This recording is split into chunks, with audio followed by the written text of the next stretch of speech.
Hey guys, Mike here, the Detroit Borg, with a look at the new Google Nexus 4, the latest and greatest benchmark phone from Google. So this replaces the Galaxy Nexus sourced by Samsung. So Google has partnered with LG on this phone, and it's basically the Optimus G from LG, but repackaged for Google. So the Nexus basically means that this is Android, pure Android. This is no skin, there's no TouchWiz, there's no Sense UI. This is just Google. This is as Google intended. Also, Nexus means that this will get the latest updates every time they roll out. So you don't have to wait around for a carrier or for another manufacturer to push out the update to your phone. So this is launching with Android 4.2, which is still Jelly Bean, but has added some additional features, which we'll cover in this video.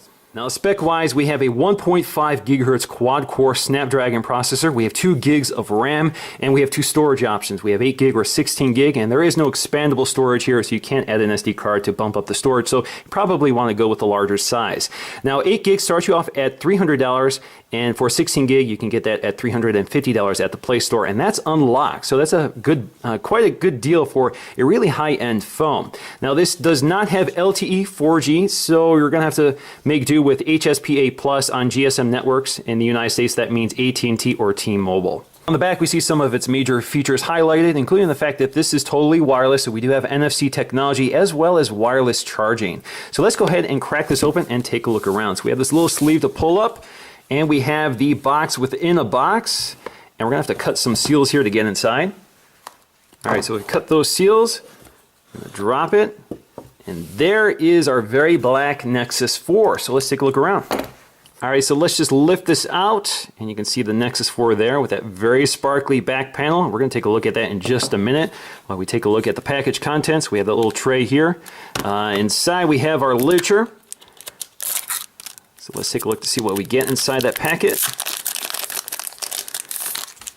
All right, so we have our quick start guide, which tells us a little bit about the phone in 2 different languages, English or Spanish, and we have our safety and warranty information.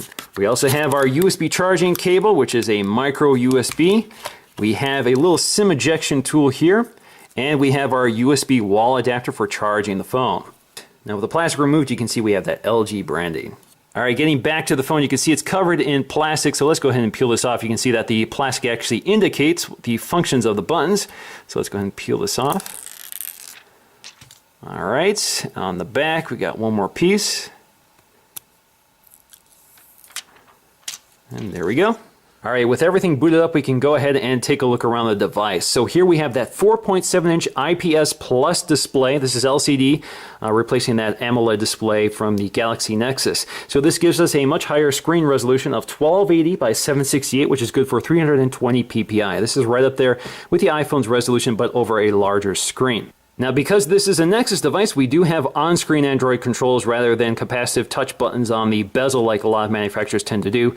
Actually, down here is a notification light, which most Nexus devices also have, which lets you know if there's something going on in the background, whether you have a Facebook update or email or that sort of thing. Now, up top, we'll find our earpiece, which is at the very edge of the glass, which I think looks pretty sharp. You can also see we have a 1.3 megapixel front-facing camera, which is good for 720p video. And if you look really closely on the left, you'll see some light sensors, ambient light sensors, and proximity sensors. Now, if you look at the edge of the glass, we have this chrome bezel, and the glass actually sort of curves to meet it. So it kind of has a nice feeling to it when you roll your finger across the edge of it. It feels very smooth and seamless. Almost feels like the glass is wrapping the edge of the phone. On the left side, we have our volume rocker as well as a SIM tray here, and you can see a little port here for ejecting the SIM.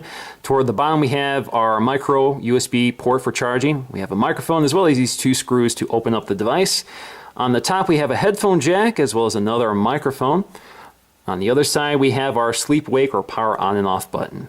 Now also on the back, you'll find that stippled pattern. So there's kind of an etched pattern underneath the glass which picks up light and reflects it. It almost looks like it's another screen, like it's active. So I think it's actually a very nice effect, very nice detail.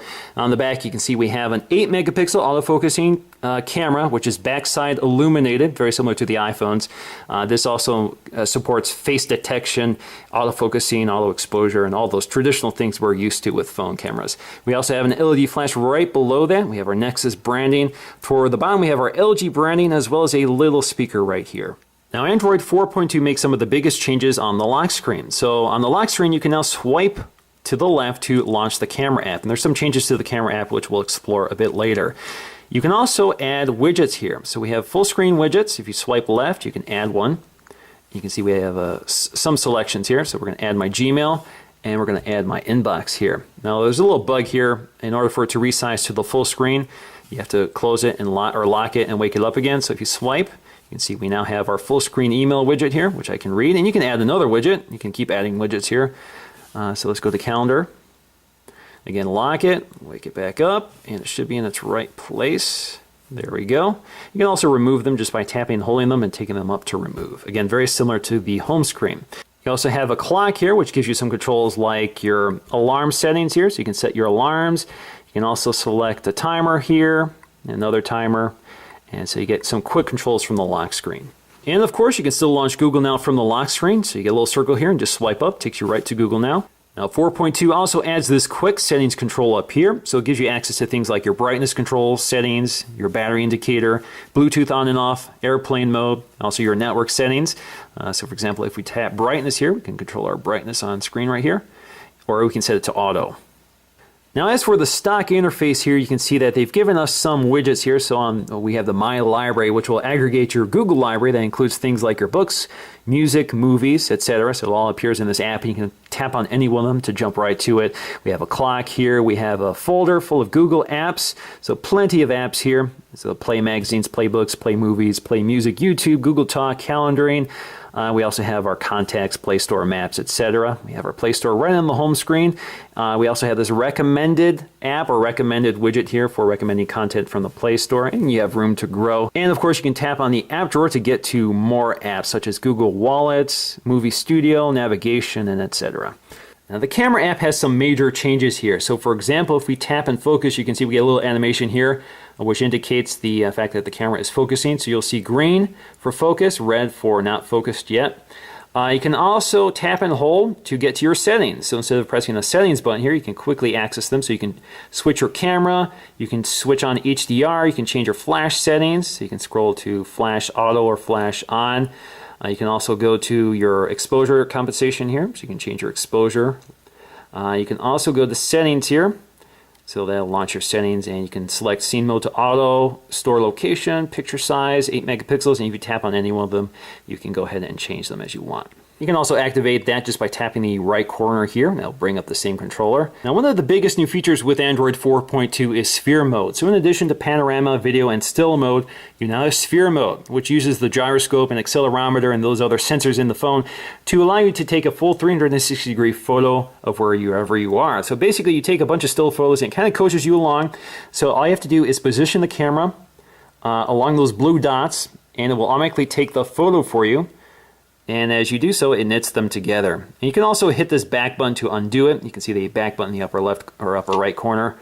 That will undo the picture, and you can take another one. And all you have to do is hit the stop button, and it will knit it all together for you and create a fairly seamless picture, although it's not always perfect, but it works pretty well. And you can go ahead and take a look around the photo in the photo gallery. Now the Nexus 4 is actually pretty similar in footprint to the Galaxy Nexus, but we do have a larger screen size. Obviously it's bigger than the iPhone 5, not as big as the GS3. The GS3 has that 4.8-inch screen, and of course we have the Note 2, which is an insanely large phone. But you do, of course, get the same updates on the Nexus that you do on the Nexus 4. We just have less powerful hardware and certainly not that awesome 8 megapixel camera. So in conclusion, I'm definitely impressed with the Galaxy Nexus 4 so far. I really like the design. I love the feel of the glass back panel with this textured plastic along the side. Feels very nice to handle. We also have that curved glass edge, which feels very nice. And I love the pure Google Android experience. There are a lot of features here that are uncluttered by things like TouchWiz UX and all of that sort of thing. Sometimes that stuff adds additional features, but most of the time it gets in the way. And it's also nice to have a phone that's always updated with the latest version of Android. And Android 4.2 is definitely impressive software. So that's going to do for me in this video, guys. Thanks for watching, and I'll see you again in the next one.